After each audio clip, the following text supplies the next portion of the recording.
Welcome to the Human Capital Innovations Podcast, your go-to source for personal, professional, and organizational growth and development.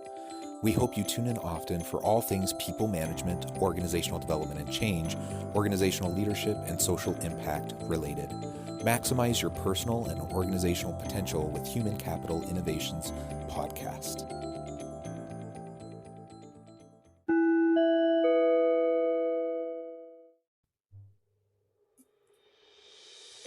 Welcome to the Human Capital Innovations Podcast. Are you looking to better understand systemic racism, white privilege, and the Black Lives Matter movement? In this HCI Podcast episode, we share Dr. Martin Luther King's historic letter from a Birmingham jail. Though he wrote this letter a little over 57 years ago, it remains incredibly relevant today.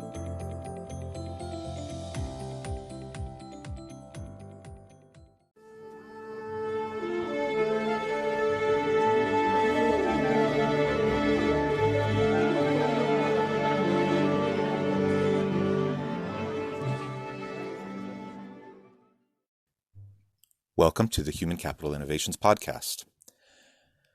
Given the current state of race relations and protests happening all throughout the country in response to the George Floyd death and many other reactions and responses that have happened in the last couple of weeks, I thought it would be appropriate to share Dr. Martin Luther King's historic letter from a Birmingham jail. I encourage you to listen to the entire episode, to his entire letter. It is read by him in his own voice, and it is powerful.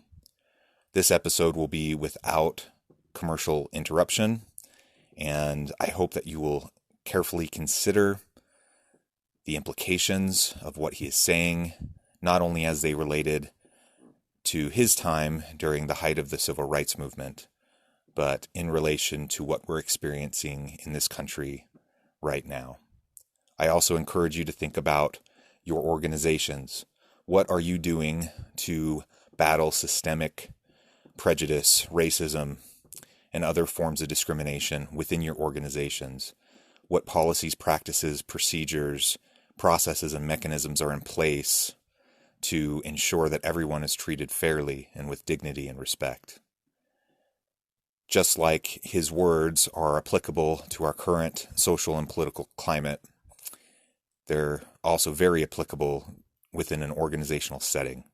And we need to create safe places where everyone is valued, where everyone is safe, where everyone feels like they are able to contribute equally. This is our great cause at the moment, and I hope that you will consider his words as he reads his historic letter. I will leave his remarks without commentary. Thank you. My dear fellow clergymen, while confined here in the Birmingham City Jail, I came across your recent statement calling my present activities unwise and untimely. Seldom do I pause to answer criticism of my work and ideas.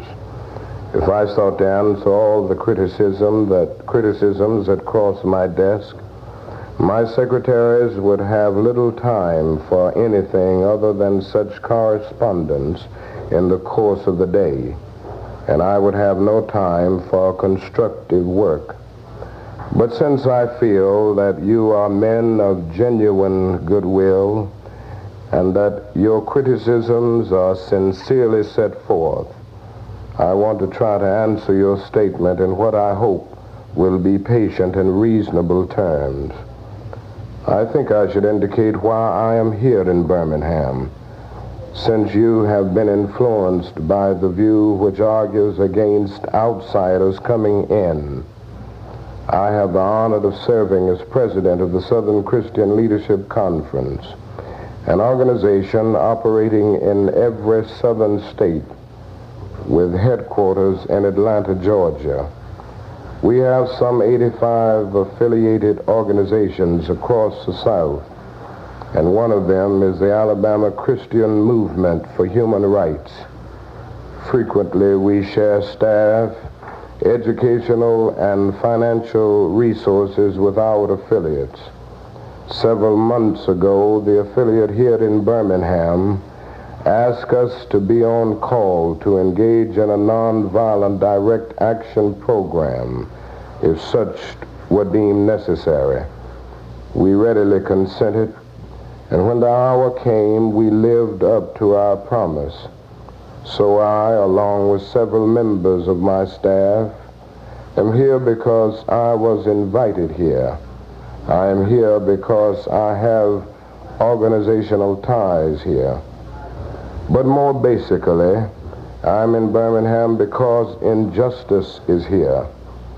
Just as the prophets of the 8th century B.C. left their villages and carried their "Thus saith the Lord" far beyond the boundaries of their hometowns, and just as the Apostle Paul left his village of Tarsus and carried the gospel of Jesus Christ to the far corners of the Greco-Roman world, so am I compelled to carry the gospel of freedom beyond my own hometown. Like Paul, I must constantly respond to the Macedonian call for aid. Moreover, I am cognizant of the interrelatedness of all communities and states. I cannot sit idly by in Atlanta and not be concerned about what happens in Birmingham. Injustice anywhere is a threat to justice everywhere. We are caught in an inescapable network of mutuality, tied in a single garment of destiny. Whatever affects one directly affects all indirectly. You deplore the demonstrations taking place in Birmingham, but your statement, I am sorry to say, fails to express a similar concern for the conditions that brought about the demonstrations. I am sure that none of you would want to rest content with a superficial kind of social analysis that deals merely with effects and does not grapple with underlying causes. It is unfortunate that demonstrations are taking place in Birmingham, but it is even more unfortunate that the city's white power structure left the Negro community with no alternative. In any nonviolent campaign, there are 4 basic steps: collection of the facts to determine whether injustices exist, negotiation, self-purification, and direct action. We have gone through all these steps in Birmingham. There can be no gainsaying the fact that racial injustice engulfs this community. Birmingham is probably the most thoroughly segregated city in the United States. Its ugly record of brutality is widely known. Negroes have experienced grossly unjust treatment in the court. There have been more unsolved bombings of Negro homes and churches in Birmingham than in any other city in the nation. These are the hard, brutal facts of the case. On the basis of these conditions, Negro leaders sought to negotiate with the city fathers, but the latter consistently refused to engage in good faith negotiation. Then last September came the opportunity to talk with leaders of Birmingham's economic community. In the course of the negotiations, certain promises were made by the merchants, for example, to remove the store's humiliating racial signs. On the basis of these promises, the Reverend Fred Shuttleworth and the leaders of the Alabama Christian Movement for Human Rights agreed to a moratorium on all demonstrations. As the weeks and months went by, we realized that we were the victims of a broken promise. A few signs, briefly removed, returned.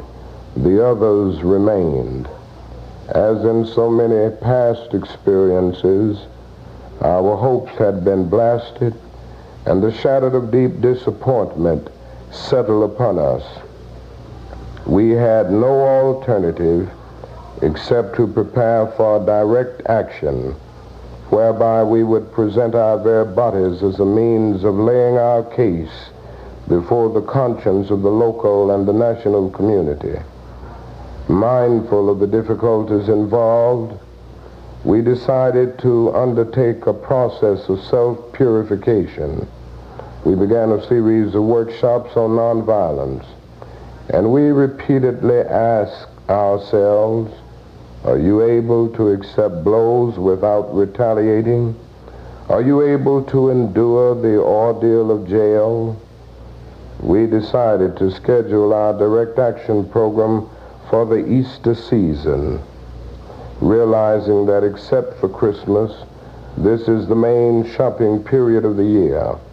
Knowing that his strong economic withdrawal program would be the byproduct of direct action, we felt that this would be the best time to bring pressure to bear on the merchants for the needed change. Then it occurred to us that Birmingham's mayoral election was coming up in March, and we speedily decided to postpone action until after the election day, when we discovered that the Commissioner of Public Safety, Eugene Bull Connor, had piled up enough votes to be in the runoff. We decided again to postpone action until the day after the runoff so that the demonstrations could not be used to cloud the issues. Like many others, we waited to see Mr. Connor defeated, and to this end we endured postponement after postponement. Having aided in this community need, we felt that our direct action program could be delayed no longer. You may well ask, why direct action? Why sit-ins, marches, and so forth? Isn't negotiation a better path? You're quite right in calling for negotiation. Indeed, this is the very purpose of direct action. Nonviolent direct action seeks to create such a crisis and foster such a tension that a community which has constantly refused to negotiate is forced to confront the issue. It seeks so to dramatize the issue that it can no longer be ignored. My citing the creation of tension as part of the work of the nonviolent resistor may sound rather shocking, but I must confess that I am not afraid of the word tension. I have earnestly opposed violent tension, but that is a type of constructive, nonviolent tension which is necessary for growth. Just as Socrates felt that it was necessary to create a tension in the mind so that individuals could rise from the bondage of myths and half-truths to the unfettered realm of creative analysis and objective appraisal, so must we see the need for nonviolent gadflies to create the kind of tension in society that will help men rise from the dark depths of prejudice and racism to the majestic heights of understanding and brotherhood. The purpose of our direct action program is to create a situation so crisis-packed that it will inevitably open the door to negotiation. I therefore concur with you in your call for negotiation. Too long has our beloved Southland been bogged down in a tragic effort to live in monologue rather than dialogue. My friends, I must say to you that we have not made a single gain in civil rights without determined legal and nonviolent pressure. Lamentably, it is an historical fact that privileged groups seldom give up their privileges voluntarily. Individuals may see the moral light and voluntarily give up their unjust posture. But as Reinhold Niebuhr has reminded us, groups tend to be more immoral than individuals. We know through painful experience that freedom is never voluntarily given by the oppressor. It must be demanded by the oppressed. Frankly, I have yet to engage in a direct action campaign that was well-timed in the view of those who have not suffered unduly from the disease of segregation. For years now I have heard the word wait. It rings in the ear of every Negro with piercing familiarity. This wait has almost always meant never. We must come to see with one of our distinguished jurists that justice too long delayed is justice denied. We have waited for more than 340 years for our constitutional and God-given rights. The nations of Asia and Africa are moving with jet-like speed toward gaining political independence, but we still creep at horse and buggy pace toward gaining a cup of coffee at a lunch counter. Perhaps it is easy for those who have never felt the sting dots of segregation to say wait.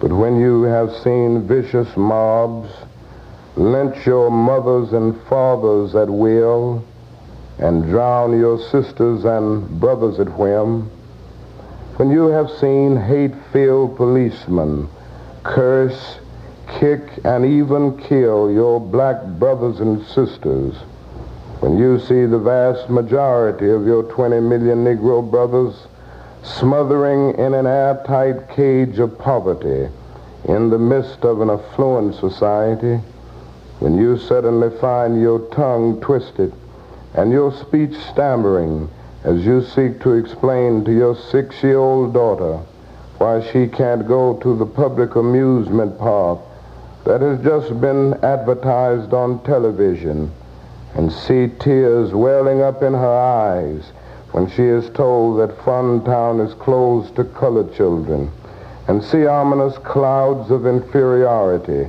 beginning to form in her little mental sky, and see her beginning to distort her personality by developing an unconscious bitterness toward white people.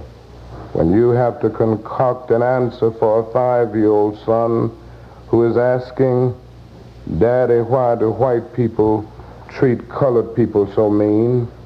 When you take a cross-country drive and find it necessary to sleep night after night in the uncomfortable corners of your automobile because no motel will accept you, when you are humiliated day in and day out by nagging signs reading white and colored, when your first name becomes nigger, your middle name becomes boy, however old you are, and your last name becomes John, and your wife and mother are never given the respected title Mrs., when you are harried by day and haunted by night by the fact that you are a Negro, living constantly at tiptoe stands, never quite knowing what to expect next, and are plagued with inner fears and outer resentments, when you are forever fighting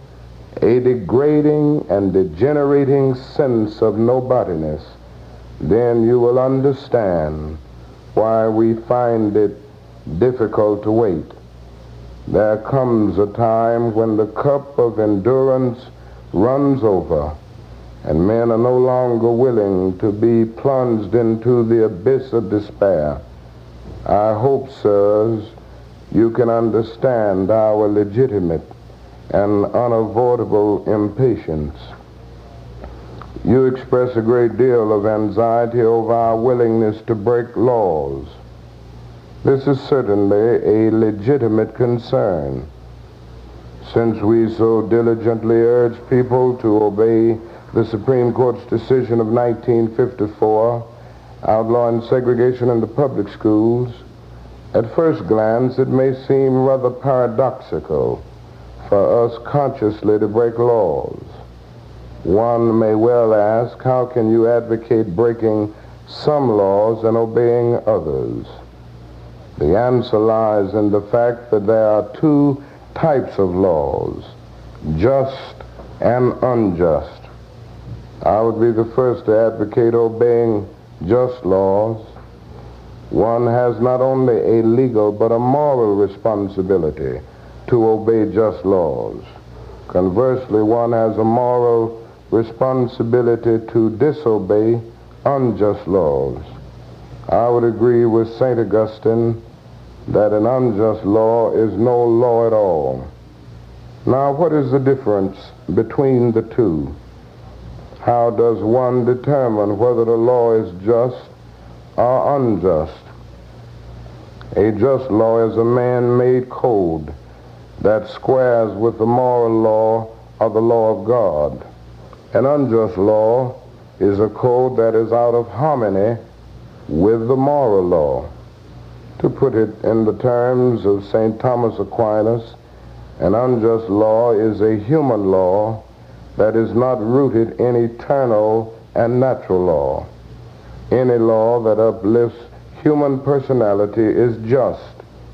Any law that degrades human personality is unjust. All segregation statutes are unjust because segregation distorts the soul and damages the personality. It gives the segregator a false sense of superiority and the segregated a false sense of inferiority.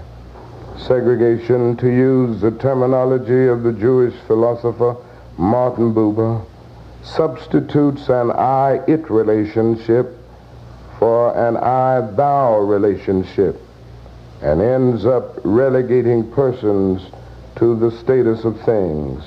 Hence, segregation is not only politically, economically, and sociologically unsound, it is morally wrong and sinful.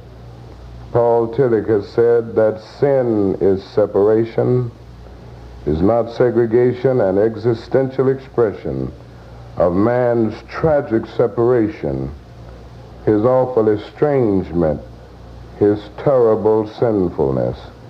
Thus, it is that I can urge men to obey the 1954 decision of the Supreme Court, for it is morally right, and I can urge them to disobey segregation ordinances, for they are morally wrong.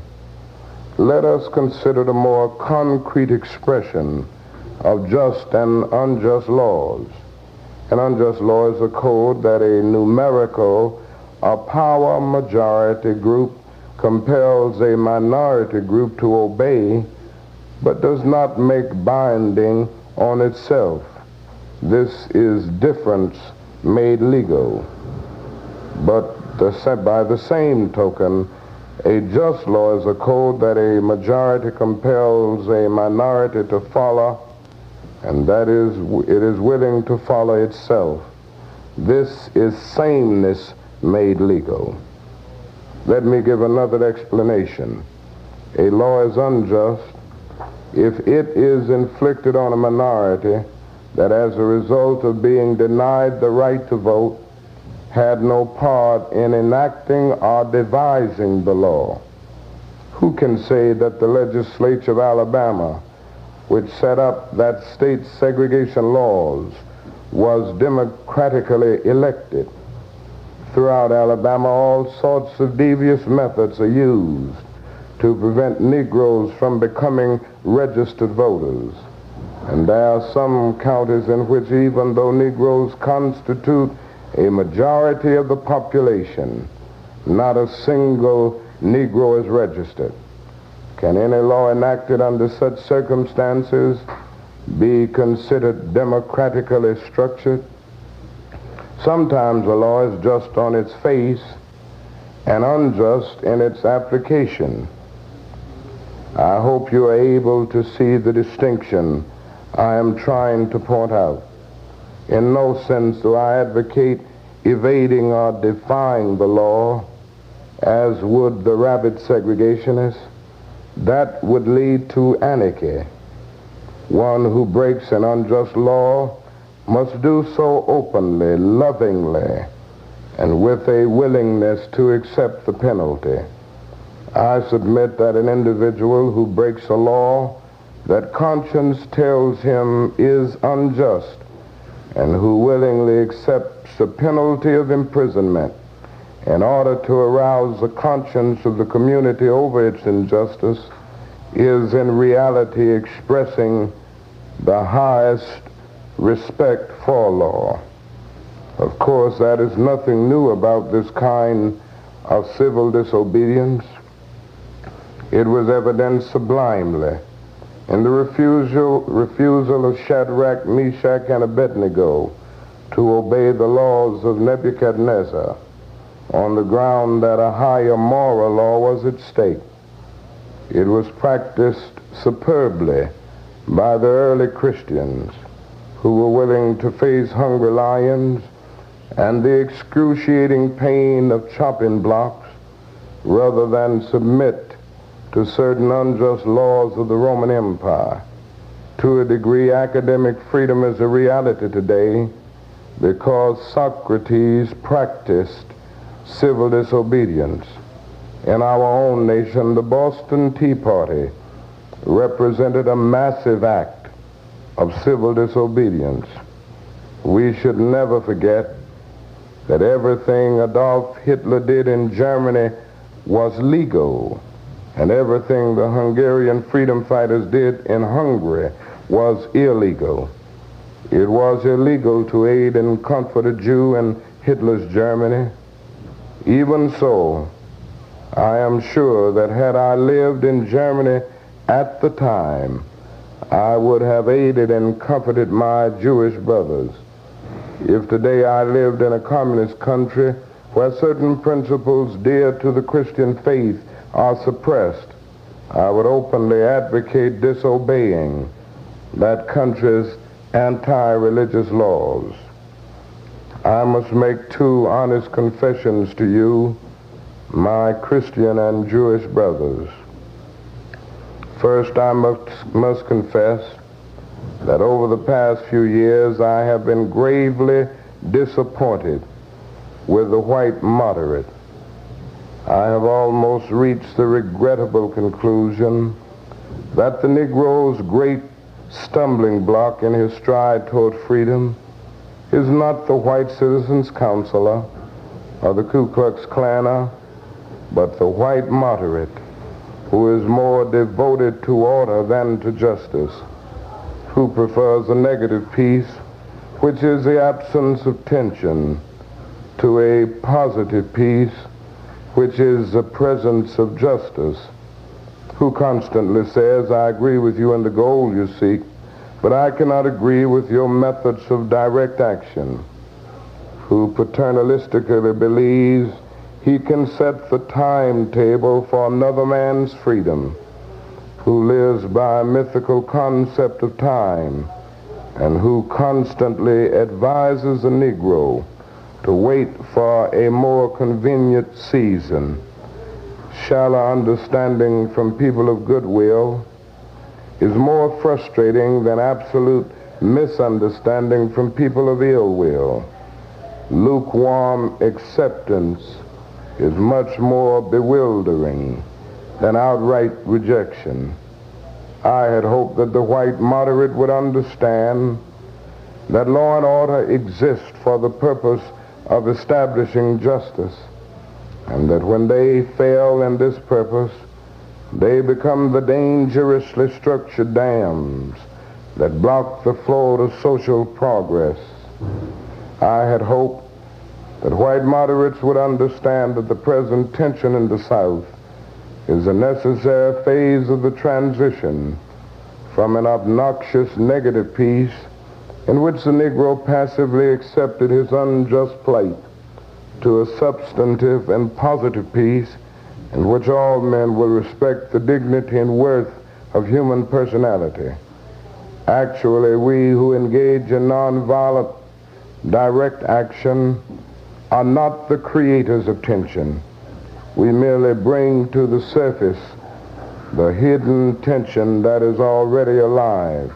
We bring it out in the open where it can be seen and dealt with, like a boil that can never be cured so long as it is covered up, but must be open with all its ugliness to the natural medicines of air and light. Injustice must be exposed with all the tension its exposure creates to the light of human conscience and the air of national opinion before it can be cured. In your statement, you assert that our actions, even though peaceful, must be condemned because they precipitate violence. But is this a logical assertion? Isn't this like condemning a robbed man because his possession of money precipitated the evil act of robbery? Isn't this like condemning Socrates because his unswerving commitment to truth and his philosophical inquiries precipitated the act by the misguided populace in which they made him drink hemlock? Isn't this like condemning Jesus because his unique God consciousness and never ceasing devotion to God's will precipitated the evil act of crucifixion? We must come to see that, as the federal courts have consistently affirmed, it is wrong to urge an individual to cease his efforts to gain his basic constitutional rights because the quest may precipitate violence. Society must protect the robbed and punish the robber. I had also hoped that the white moderate would reject the myth concerning time in relation to the struggle for freedom. More and more, I feel that the people of ill will have used time much more effectively than have the people of goodwill. We will have to repent in this generation, not merely for the hateful words and actions of the bad people, but for the appalling silence of the good people.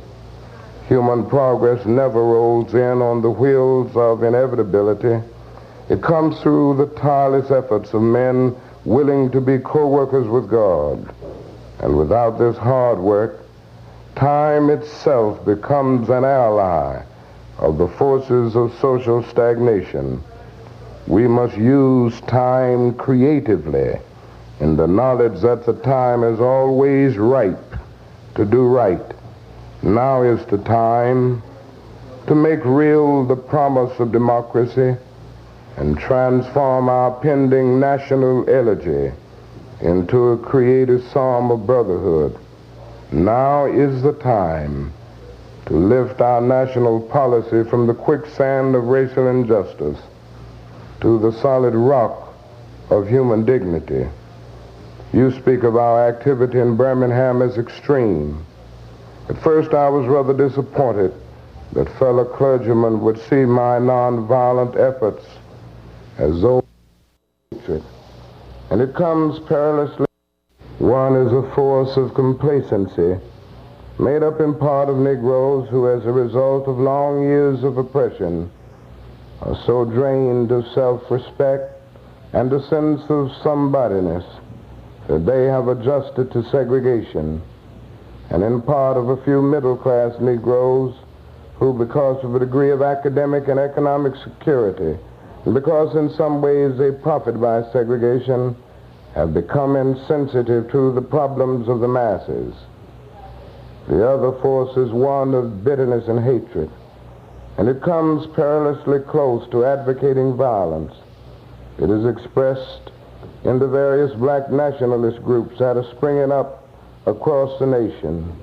nourished by the Negro's frustration over the continued existence of racial discrimination, this movement is made up of people who have lost faith in America, who have absolutely repudiated Christianity, and who have concluded that the white man is an incorrigible devil.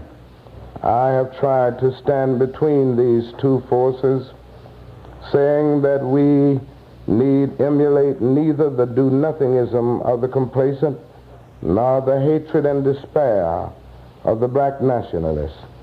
For that is a more excellent way of love and nonviolent protest. I am grateful to God that through the influence of the Negro Church, the way of nonviolence became an integral part of our struggle. If this philosophy had not emerged, by now the hatred and despair of the black nationalists. For that is a more excellent way of love and nonviolent protest. I am grateful to God that through the influence of the Negro Church, the way of nonviolence became an integral part of our struggle. If this philosophy had not emerged, by now many streets of the South would, I am convinced, be flowing with blood. And I am further convinced that if our white brothers dismiss as rabble-rousers and outside agitators those of us who employ nonviolent direct action, and if they refuse to support our nonviolent efforts, millions of Negroes will, out of frustration and despair, seek solace and security in black nationalist ideologies, a development that would inevitably lead to a frightening racial nightmare. Oppressed people cannot remain depressed forever.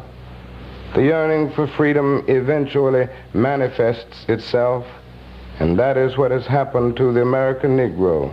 Something within has reminded him of his birthright of freedom, and something without has reminded him that it can be gained. Consciously, unconsciously, he has been caught up by the spirit of the times, and with his black brothers of Africa and his brown and yellow brothers of Asia, South America, and the Caribbean, the United States Negro is moving with a sense of great urgency toward the promised land of racial justice. If one recognizes this vital urge that has engulfed the Negro community, one should readily understand why public demonstrations are taking place. The Negro has many pent-up resentments and latent frustrations, and he must release them. So let him march. Let him make prayer pilgrimages to the City Hall. Let him go on freedom rides and try to understand why he must do so. If his repressed emotions are not released in nonviolent ways, they will seek expression through violence. This is not a threat, but a fact of history. So I have not said to my people, get rid of your discontent. Rather, I have tried to say that this normal and healthy discontent can be channeled into the creative outlet of nonviolent direct action. And now this approach is being termed extremist. But though I was initially disappointed at being categorized as an extremist, as I continued to think about the matter, I gradually gained a measure of satisfaction from the label. Was not Jesus an extremist for love? Love your enemies, bless them that curse you, do good to them that hate you, and pray for them which despitefully use you and persecute you. Was not Amos an extremist for justice? Let justice roll down like waters, and righteousness like a mighty stream. Was not Paul an extremist for the Christian gospel? I bear in my body the marks of the Lord Jesus Christ. Was not Martin Luther an extremist? Here I stand, I cannot do otherwise, so help me God. Was not John Bunyan an extremist? I will stay in jail to the end of my days before I make a butchery of my conscience. And Abraham Lincoln, this nation cannot survive half slave and half free. And Thomas Jefferson, we hold these truths to be self-evident. that all men are created equal. So the question is not whether we will be extremists, but what kind of extremists we will be. Will we be extremists for hate or for love? Will we be extremists for the preservation of injustice or for the extension of justice? In that dramatic scene on Calvary's Hill, 3 men were crucified. We must never forget that all 3 were crucified for the same crime, the crime of extremism. 2 were extremists for immorality, and thus fell below that environment. The other, Jesus Christ, was an extremist for love, truth, and goodness, and thereby rose above his environment. Perhaps the South, the nation, and the world are in dire need of creative extremists. I had hoped that the white moderate would see this need. Perhaps I was too optimistic. Perhaps I expected too much. I suppose I should have realized that few members of the oppressor race can understand the deep groans and passionate yearnings of the oppressed race, and still fewer have the vision to see that injustice must be rooted out by strong, persistent, and determined action.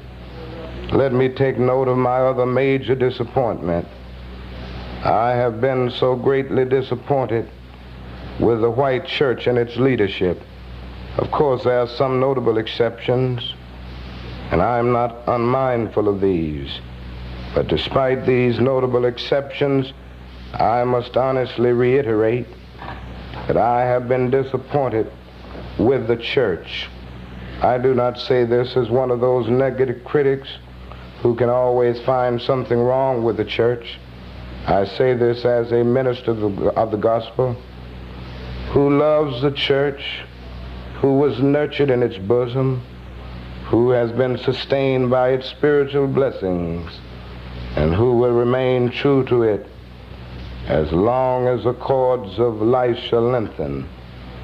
When I was suddenly catapulted into the leadership of the bus protest in Montgomery, Alabama a few years ago, I felt we would be supported by the white church. But this never came through. All too many ministers found themselves more cautious than courageous and remained silent behind the safe security of stained glass windows. In spite of my shattered dreams, I came to Birmingham with the hope that the white religious leadership of this community would see the justice of our cause and with deep moral concern would serve as a channel through which our just grievances could reach the power structure. I had hoped that each of you would understand, but again I have been disappointed. I've heard numerous southern religious leaders admonish their worshipers to comply with a desegregation decision because it is the law. But I have longed to hear white ministers declare, follow this decree because integration is morally right and because the Negro is your brother. In the midst of blatant injustices inflicted upon the Negro, I have watched white churchmen stand on the sideline and mouth pious irrelevances and sanctimonious trivialities. In the midst of a mighty struggle to rid our nation of racial and economic injustice, I have heard many ministers say those are social issues with which the gospel has no concern.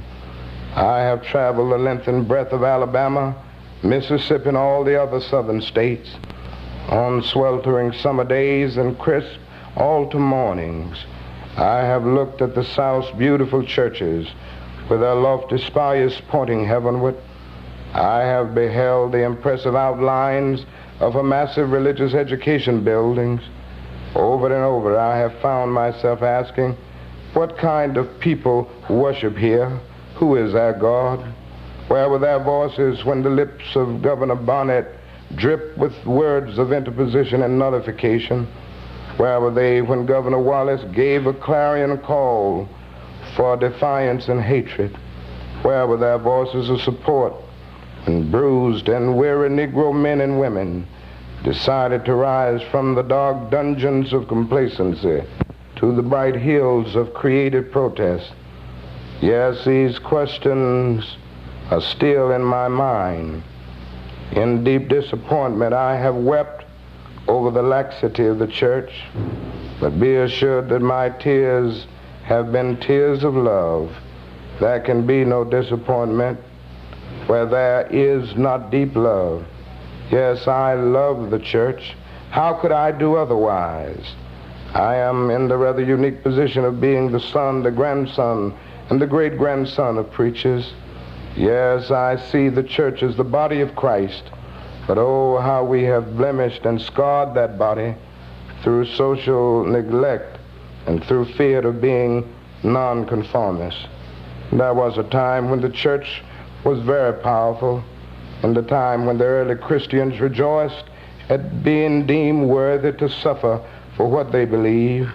In those days, the church was not merely a thermometer that recorded the ideas and principles of popular opinion. It was a thermostat that transformed the mores of society. Whenever the early Christians entered a town, the people in power became disturbed and immediately sought to convict the Christians for being disturbers of the peace and outside agitators. But the Christians pressed on in the conviction that they were a colony of heaven, called by God to obey God rather than man. Small in number, they were big in commitment. They were too God intoxicated to be astronomically intimidated. Things are different now. So often the contemporary church is a weak, ineffectual voice with an uncertain sound. But the judgment of God is upon the church as never before. If today's church does not recapture the sacrificial spirit of the early church, it will lose its authentic ring and forfeit the loyalty of millions and be dismissed as an irrelevant social club with no meaning for the 20th century. Perhaps I have once again been too optimistic. Is organized religion too inextricably bound to the status quo to save our nation and world? Perhaps I must turn my faith to the inner spiritual church, the church within the church, as a true ecclesia and the hope of the world. But again, I am thankful to God that some noble souls from the ranks of organized religion have broken loose from the paralyzing chains of conformity and joined us as active partners in the struggle for freedom. They have left their secure congregations and walked the streets of Albany, Georgia with us. They have gone down the highways of the South on torturous rides for freedom. Yes, they have gone to jail with us. Some have been dismissed from their churches, have lost the support of their bishops and fellow ministers, but they have acted in the faith that right defeated is stronger than evil triumphant. And their witness has been the spiritual salt that has preserved the true meaning of the gospel in these troubled times. They have carved a tunnel of hope through the dark mountain of despair. I hope the church as a whole will meet the challenge of this decisive hour. But even if the church does not come to the aid of justice, I have no despair about the future. I have no fear about the outcome of our struggle in Birmingham, even if our motives are at present misunderstood. We will reach the goal of freedom in Birmingham and all over the nation, because the goal of America is freedom. Abused and scorned though we may be, our destiny is tied up with America's destiny. Before the Pilgrims landed at Plymouth, we were here. Before the pen of Jefferson etched the majestic words of the Declaration of Independence across the pages of history, we were here. For more than 2 centuries, our forebears labored in this country without wages. They made cotton king. They built the homes of their masters while suffering gross injustice and shameful humiliation. And yet out of a bottomless vitality, they continue to thrive and develop. If the inexpressible cruelties of slavery could not stop us, the opposition we now face will surely fail. We will win our freedom because the sacred heritage of our nation and the eternal will of the Almighty God are embodied in our echoing demands. Never before have I written so long a letter. I'm afraid it is much too long to take your precious time. I can assure you that it would have been much shorter if I had been writing from a comfortable desk. But what else can one do when he is alone in a narrow jail cell other than write long letters, think long thoughts, and pray long prayers? If I have said anything in this letter that overstates the truth and indicates an unreasonable impatience, I beg you to forgive me. If I've said anything that understates the truth and indicates my having a patience that allows me to settle for anything less than brotherhood, I beg God to forgive me. I hope this letter finds you strong in the faith. I also hope that circumstances will soon make it possible for me to meet each of you, not as an integrationist or as a civil rights leader, but as a fellow clergyman and a Christian brother. Let us all hope that the dark clouds of racial prejudice will soon pass away and the deep fog of misunderstanding will be lifted from our fear-drenched communities, and in some not too distant tomorrow, the radiant stars of love and brotherhood will shine over our great nation with all their scintillating beauty. Yours for the cause of peace and brotherhood, Martin Luther King, Jr. Surrender for arrest, and we felt that some things needed to be said to the press, and since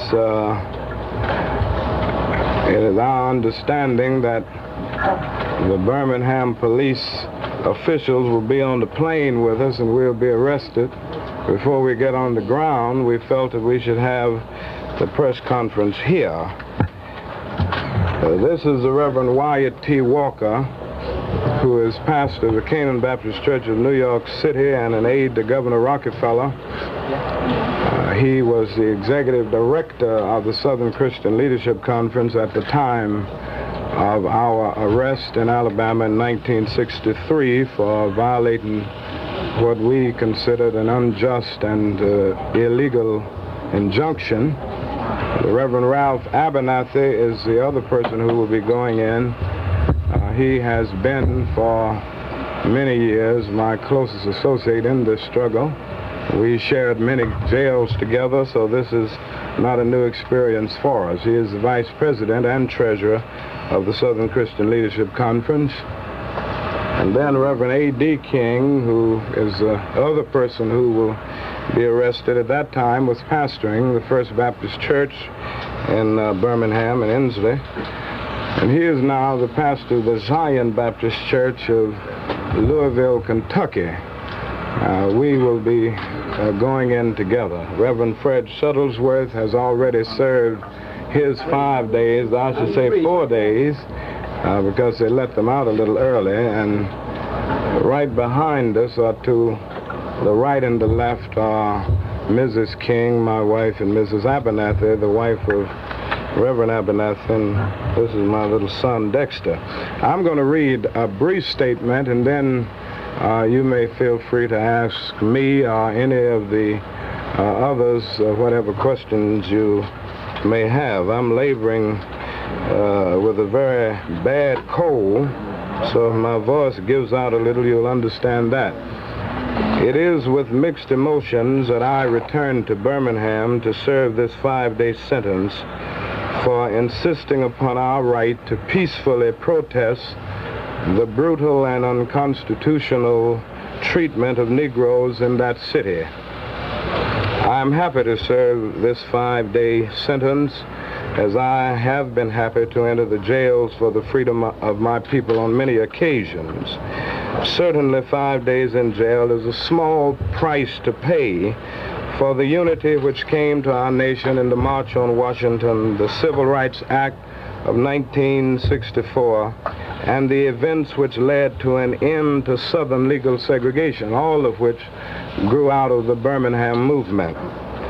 But I'm sad that the Supreme Court of our land, in a 5-4 decision, could not uphold the rights of individual citizens in the face of deliberate use of the courts of the state of Alabama as a means of oppression. I am disturbed that 4 years after the heroic efforts of thousands of young people and adults in Birmingham, our country finds itself still in a moral stalemate where the rights of the Negro are concerned. I am appalled that the great resources of our nation are being used in a military intervention 12,000 miles away rather than in the heart of our cities. I reach the borders of despair when I see our Congress turning a deaf ear to our nation's poor and playing politics with the war on poverty.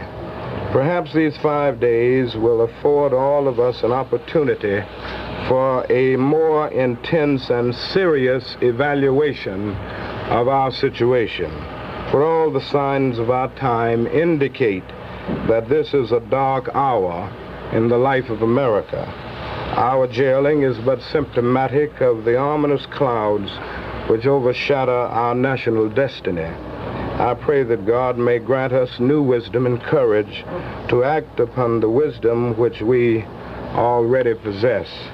There's a longer statement that you have which gives a little more of the factual background, and I will not bother to read that. Yes, sir. Demonstrations have been promised during the time of your confinement. Do you think such demonstrations are warranted, and will you encourage the demonstrations in Birmingham? Well, I don't have absolute control of this situation, but I have discouraged any kind of massive demonstrations. Understandably, there are those who feel that something massive should be done because we all suffered in that movement together. And it is our feeling that if the leaders are sent to jail, everybody else ought to go and serve the time also. But even in spite of this, I have discouraged massive demonstrations. There may be vigils in order to make a witness and to express support. But as far as massive demonstrations, I have discouraged this. I can't promise that they won't take place because I'll be in jail, but I haven't encouraged it. What do you plan to do during the 5-day period, Dr. King? How do you plan to pass time, and will you do any writing specifically? Well, I'm not sure about that. Writing for me always grows out of an inner feeling of a need to do it. And if I'm in the spirit to write, I will certainly do that. The last time I was in Birmingham, I wrote a letter from the Birmingham Jail, which was pretty widely publicized, over 1 million copies. And it may be that I find myself writing another letter from the jail. The other thing is that I'm way behind in my reading, and I hope the officials will not deprive me of the opportunity of reading some of the books that I'm carrying along. So I would say mainly I will be reflecting, meditating, reading, and probably writing a little bit. To whom are you likely to write a letter? Thanks again for joining us for this episode of the Human Capital Innovations Podcast. I hope you stay healthy and safe and that you have a great week.